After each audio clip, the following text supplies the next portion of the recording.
Welcome back, everyone, to Intuitive Conversations with Tamara and Chantel. I'm Chantel Neufeld. I'm Tamara Franz. And today we are going to talk about the movie Incredibles. Right. This is the second in our series of movie discussions focusing on or looking at movies through the lens of empowerment. Mm-hmm. So, The Incredibles.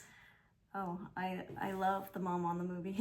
That's my favorite character. Do you have a favorite character? You need to be more flexible. My favorite character is Edna Mode, of course. Oh, yes. Oh, my goodness. I would be here for Halloween. But honestly, the first time I saw that movie, I was enthralled because I tend to watch movies metaphorically anyway. I'm always looking for the deeper meanings. And for me, that was such a movie about the disempowerment of being unable to give full expression to who we are. And the fact that we all have superpowers or dimensions to ourselves that from a very young age we've been conditioned out of believing in and knowing. And just the strong pull of convention to not stand out, to not be exceptional, to fit in, fade into the crowd, all that kind of stuff. And it's like so vilified too to have any kind of magic in your life or... Yeah. I mean, what is the thing that you say when somebody is trying a venture or, a teenager wants to be an influencer on YouTube? Oh, they think they're so good.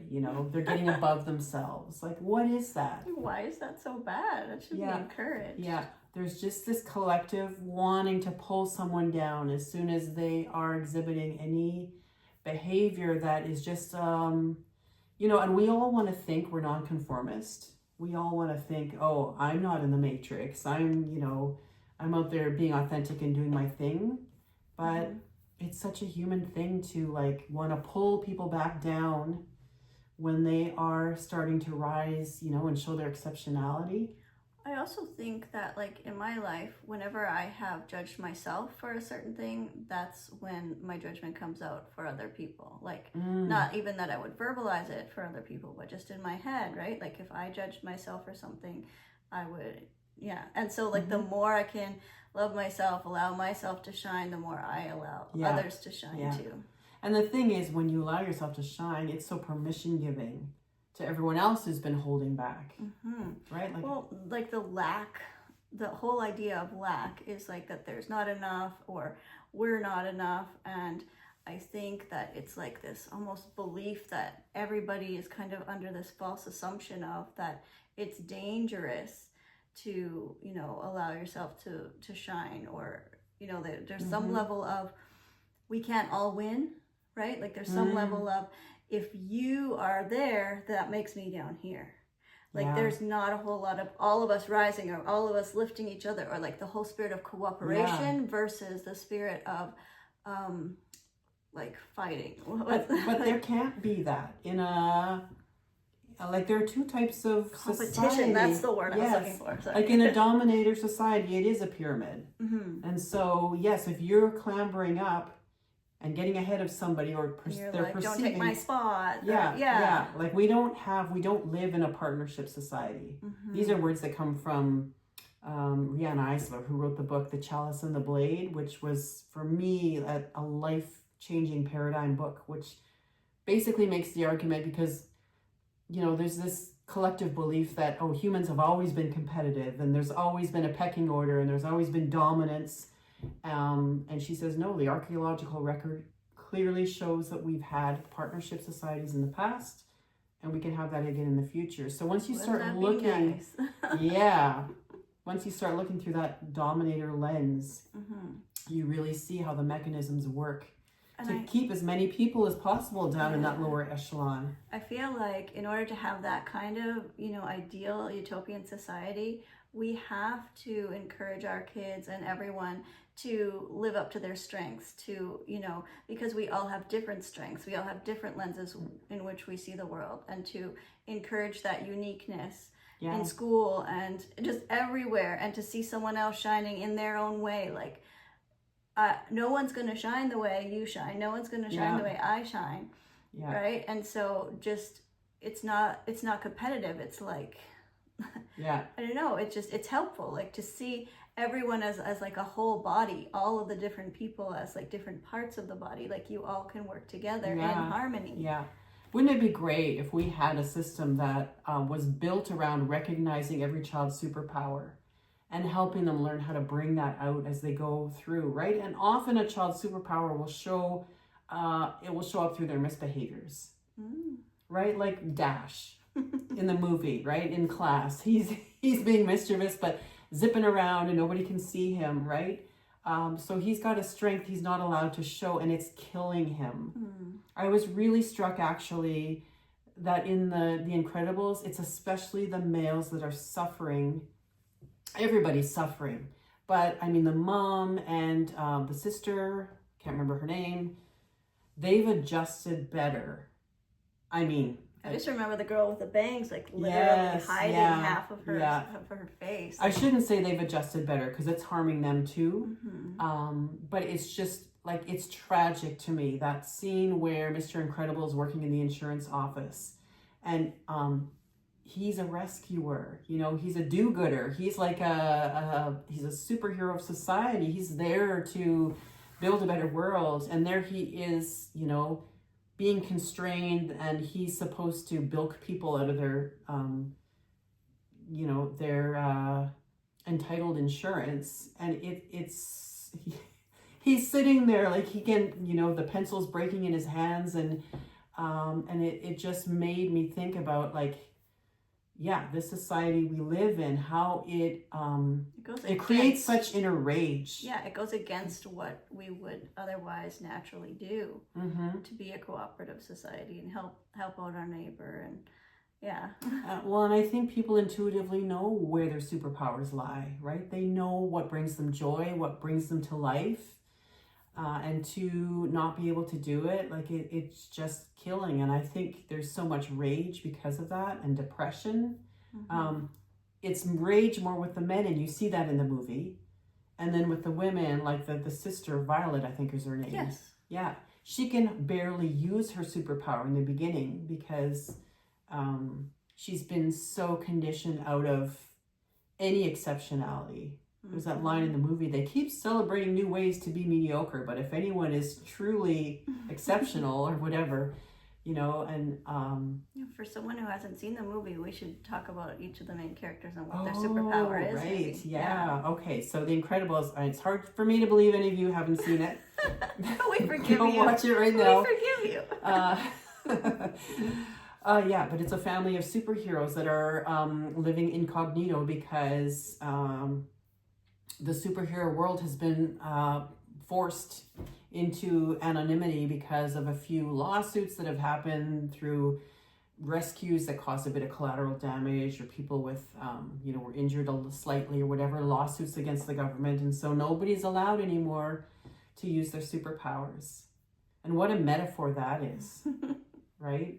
So they're trying to fit in and be invisible in a society that doesn't want anyone to be exceptional. It doesn't want anyone to live in their true strengths, and the damage that it causes, even to their relationships, right? Because once Mr. Incredible gets the call for this secret mission, and he's just starved for the opportunity to use the gifts that he has. He's like super strong, right? That's his superpower. Yeah. And it causes a strain between him and his wife, Elastigirl.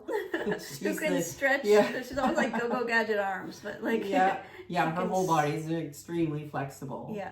So she can, like... What a metaphor for moms. Oh, yeah. Bending over backwards. Stretching themselves thin. Yeah. Oh, yeah. We can go on. We could. Yeah, and then Violet, she can create protective shields. Like a force field. Yeah, like a big bubble. And then the younger brother, Dash, is just super speedy. He's a fast runner, so fast you can't even see him a lot of the time. It's really funny, actually, that scene at the end where, you know, they allow him just a little bit to use his superpower at school, but they're like, he's racing, and they're like, okay, go back. And he's like, okay, am I fast enough? No, go forward. Just a little more. Yeah. And then the baby, didn't the baby have a power at the end too? Oh, just at the end, yeah. because there's a baby in the movie. But yeah. Yeah, but the cost and the effort that it takes to hide who you really are, I think that it comes across in the movie how energy sapping that is. To be safe, to fit in, to have friends, to not get in trouble. Yeah, like I'm just thinking about in schools, like because I worked in schools for a long time, and you worked in the school system for a long time. How kids, like, they have so much creativity within them, and for their assignments could do so much with that, but yet they have to fit themselves into the box of, you know, what the teacher expects, what the book taught, you know, like all of those criteria. And I mean, to be honest, there are teachers out there who do a great job of providing choice, which is, but you know, teachers are also under a lot of constraints too. Yeah, well, there are, I mean, it always comes down to what is required on a report card, right? And have to generate products so that I can get a mark and be able to justify it. And they feel tremendous pressure around that. Yeah, and so yes, instruments, all of our systems are instruments of conformity. And it takes real will to be able to sort of step outside and decide to go against the grain. To know what you are. Yeah. Like my kid asked me the other day, like, why don't you go to school and you know, become like someone that people can have their insurance pay for the therapy. I'm just like, I don't want to be under their rules. I don't want to have to take classes that I'm not interested in. I don't want to have to pay for something that I already, you know, have studied my whole life in. Like, I don't want to have my credential taken away if I somehow go against their, you know, criteria in what I'm doing because of what, you know, I feel is right in the moment. Like, I just want the freedom. Yeah. But like, to be not taken seriously by a lot of people just because I don't have a piece of paper, that's tough sometimes. Yeah. Well, and I, you know, as someone who has spent many years in the academic field, with a lot of years of post-secondary study, yeah, I mentally feel the constraints of, you know, skepticism toward, oh yeah, does that person have their credentials, or even if I should want, so I did, you know, the equivalent of a master's degree in guided imagery and music. Yeah. Right? But not being a music therapist, I was not part of you weren't able to like use it as much as you. I wasn't part of a credentialed body that would provide the insurance for me. So, and technically as a member of the Association of Music and Imagery, I was supposed to have insurance as a practitioner. But that would have meant going back so much red tape. So much red tape just to use the gifts that you were already given. Yeah, and having already been through the long process of supervision and submitting supervised sessions and all of that, to go through that again just to get the counseling, you know, accreditation. Yeah, exactly. It's all these hoops that you. Like I went through a lot of hoops too, and I have certificates up the wazoo, but nothing, you know, college, university recognized, government ordained or controlled. Yeah, and I think there's two sides to it, because yes, of course you want people to be informed practitioners who have ethics and know what they're doing. Yeah, you want that, but at the same time there are people out there who are credentialed who don't know what they're doing. Who are not ethical at all, or who don't have that gift. Like who they weren't born with that gift and just went into it for the money or some other reason. Yeah. I thought it would be an easy job. Yeah.